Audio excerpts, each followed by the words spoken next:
Torsion of circular shafts. A shaft is a member which transmits power through rotary motion.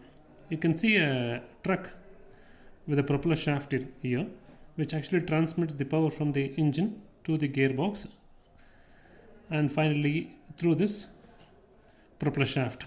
So generally this, when we say torsion, generally it is through circular shafts. We never use a rectangular or a square section for transmission of power.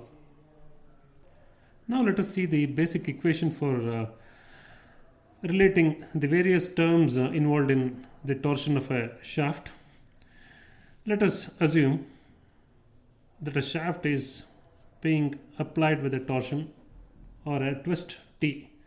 So if you were to apply a twist, obviously there has to be a resistive torque on the other side, or an option could be like one of this, this end could be fixed to the wall so that it produces a resistive torque. So here we have the wheel trying to oppose the motion. Suppose this vehicle has to climb a hill and there's a lot of resistance, and that resistance is actually the anti-torque, and the torque produced by the engine is the torque which is applied. So either you can have an anti-torque like this, or you can have a fixed support like this. Now let us look at the various terms involved in torsion. So we have the torque applied, which is T, and we can make an analogy with the bending equation, which is the most familiar equation in mechanics of materials, bending equation, and it is most commonly used equation, since this equation is involved in most of the calculations, and also not just mechanical engineers, even civil engineers use this equation very often, and this torsion has no relevance to civil engineers. So corresponding to T, the torque applied, we have the moment applied M, which makes the beam to bend. So moment bending equation is for beams and torsion is for shafts. So you can say that the torque is analogous to the moment applied in a beam, and this equation we call it as the bending equation for the pure bending. This is the equation for pure torsion, which means that there are no other stresses induced in terms of axial loading or any other type of loading. So it is just all the stresses in this shaft are just because of the twisting moment applied here, which is T.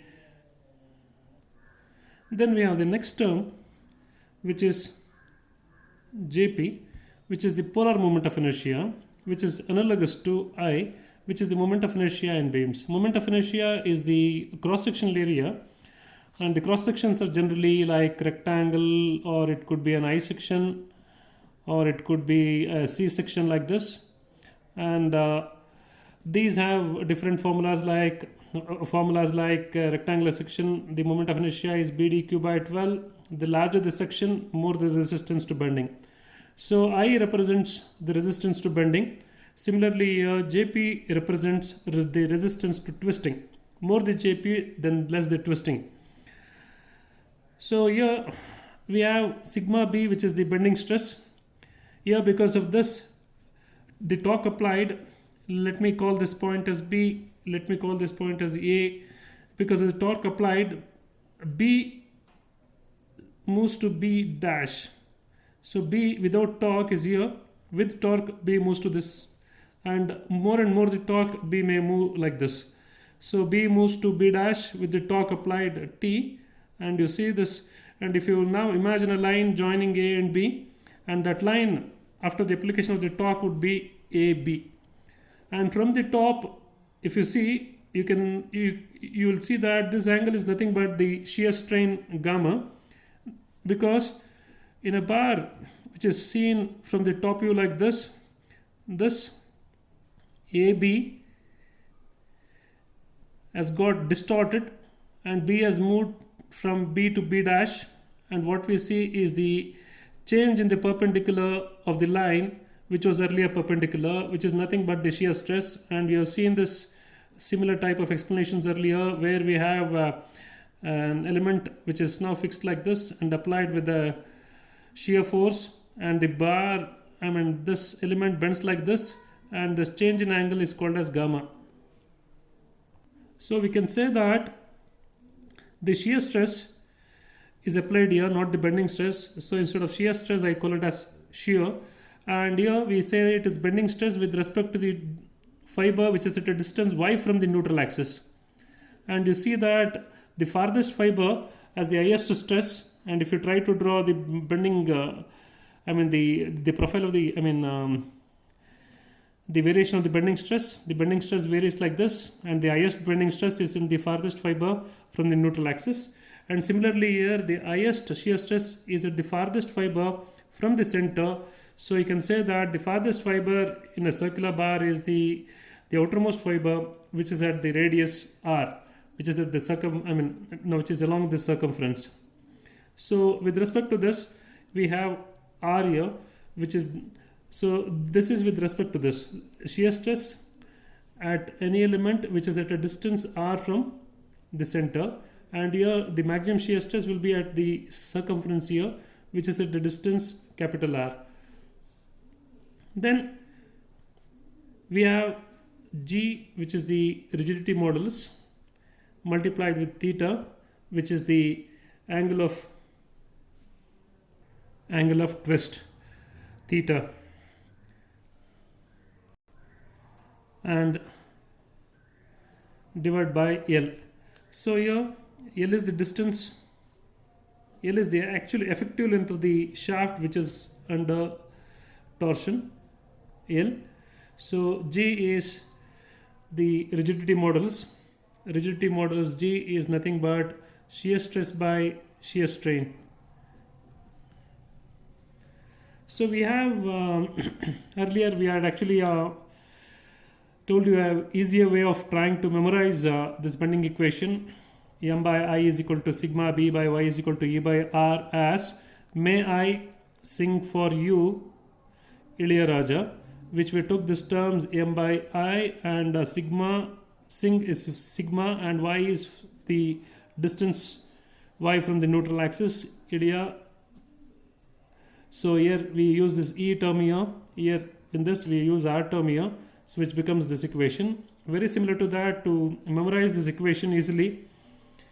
So we have made this equation like this: Tera, towel, ganda, theta, jaldi, rin lagao. So these terms, T, towel, tow, G, theta, jaldi, J, rin, R, lagao, L.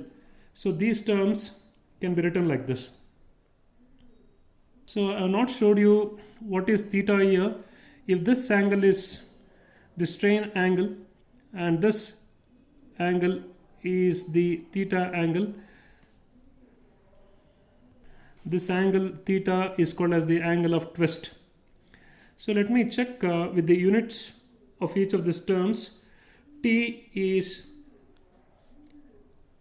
force into distance, because torque is force into distance, so it is Newton millimeter. And Jp is the polar moment of inertia, which is given by the formula pi d to the power of 4 divided by 32 for circular shafts. And therefore there is no other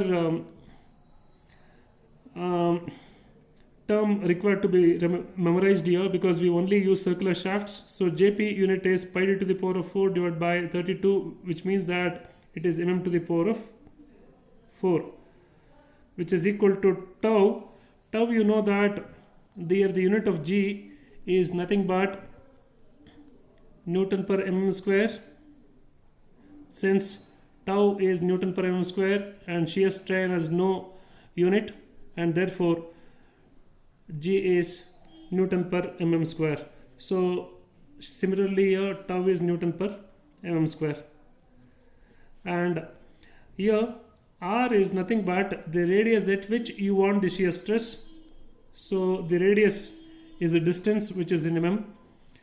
So we have here Newton per mm divided by mm to the power of 4 becomes Newton per millimeter cube, and similarly here this when taken to the numerator becomes Newton per millimeter cube, which matches with this.